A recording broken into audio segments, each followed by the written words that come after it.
Et la première réaction, c'est une réaction de satisfaction. Et nous devons d'abord remercier le gouvernement pour cette décision. Et je voudrais dire, elle est d'autant plus importante qu'elle était attendue, parce que je sais que le nombre de Béninois caressaient le rêve de voir vraiment cette décision qui était déjà en cours dans le primaire, vraiment rattraper les filles dans le secondaire. Parce que ça s'inscrit dans une vision de gouvernement, vous l'aurez compris, depuis quelques années. Et le gouvernement du président Patrice Talon, que nous remercions, pose un certain nombre d'actes, surtout dans le sens de l'accompagnement des filles et pour améliorer le taux de scolarité des filles. Vous n'êtes pas sans savoir que malheureusement, c'est un des défis que nous devons relever sur le chemin de développement de notre pays. Parce que les femmes aujourd'hui au Bénin, on doit davantage travailler à valoriser un peu leur contribution au développement. Et dans ce sens-là, vraiment, c'est une décision à saluer. Alors, quand nous ramenons donc la décision à la proportion de l'arrondissement d'Avagodji, de la commune des Agégués, j'ai échangé avec le directeur il y a quelques jours. Je pense que quand nous prenons le collège d'Avagodji qui est ici, les filles sont une quarantaine aujourd'hui qui donc sont au secondaire et c'est un effectif qui est faible. L'effectif est faible, mais je pense que sûrement les frais de scolarité sont un frein à ce que les parents donc soient encouragés à continuer à envoyer les filles à l'école.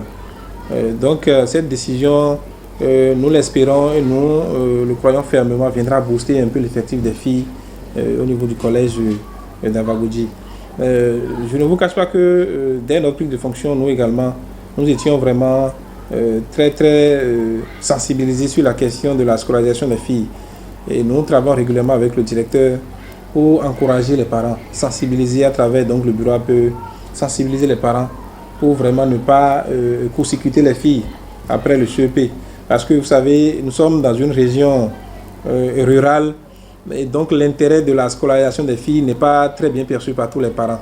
Et donc il faut vraiment travailler et à montrer aussi les cas de succès des filles qui aujourd'hui, vous savez, l'actualité fait aussi que nous devons en parler aussi. Vous savez, le gouvernement est dans une stratégie vraiment cohérente. C'est pour ça d'ailleurs vous constatez qu'aujourd'hui, il y a au moins 24 femmes qui siègent au Parlement béninois. Et ça, c'est grâce aussi à la vision, parce qu'à un moment donné, on a pensé qu'on ne peut pas seulement s'appuyer sur la volonté des uns et des autres pour avoir un effectif important de femmes parlementaires. Et donc, on a dû passer par la législation. Et aujourd'hui, je pense que nous devons être fiers de voir un tel effectif de femmes au Parlement. Et pour en avoir, qu'est-ce qu'il faut? Il faut d'abord qu'à la base, que les femmes soient scolarisées, soient bien formées, aient une bonne éducation. Parce qu'il n'est de l'intérêt de personne que nous ayons des femmes au Parlement, mais qui ne soient pas des femmes vraiment de qualité. Et donc, pour être une femme de qualité, c'est qu'il faut d'abord avoir une bonne instruction, avoir une bonne formation. Et ça passe donc par ces mesures-là, qui sont des mesures d'accompagnement vraiment que nous devons saluer, et surtout particulièrement dans les zones rurales, comme l'arrondissement d'Avagodji, dans la commune des Agégués. Donc, je voudrais vraiment sincèrement remercier le gouvernement et profiter pour dire que je pense que nous autres aussi, nous avons un travail à faire aussi pour commencer ou sinon intensifier la sensibilisation en direction des parents et leur dire le gouvernement joue sa partition. Je pense qu'aujourd'hui, vous avez intérêt à continuer à laisser vos filles à l'école. Parce que si avant, elles pouvaient se perdre un peu dans le système, aujourd'hui, vous avez affaire à un gouvernement responsable qui pense à toute la trajectoire de la jeune femme. Donc, aussi bien celle qui est au primaire, celle qui est au secondaire, et bientôt sûrement celles qui seront peut-être aussi au supérieur. Et ensuite, même quand elles vont finir aussi, il y a un certain nombre de mécanismes qui sont mis en place pour leur permettre de s'insérer aussi bien dans le monde de l'emploi et aussi dans les institutions de l'État pour représenter donc notre pays. Et on ne peut pas développer un pays en laissant de côté plus de 50% de la population, ce n'est pas possible. Et ça, je pense que même les stratégies de développement, les moins optimistes, au moins s'accordent sur cet élément-là. La femme est un élément de développement aussi important, sinon plus important même que l'homme. Que les hommes m'en excusent, mais c'est important de le dire parce qu'elles sont en amont et en aval de tout le processus. Et malheureusement, il n'y a pas beaucoup d'indicateurs aussi qui valorisent suffisamment le travail de la femme. Sinon, je pense que entre nous, on s'accorde quand même à comprendre que le rôle de la femme dans la société et dans le développement est primordial. Donc voilà un peu.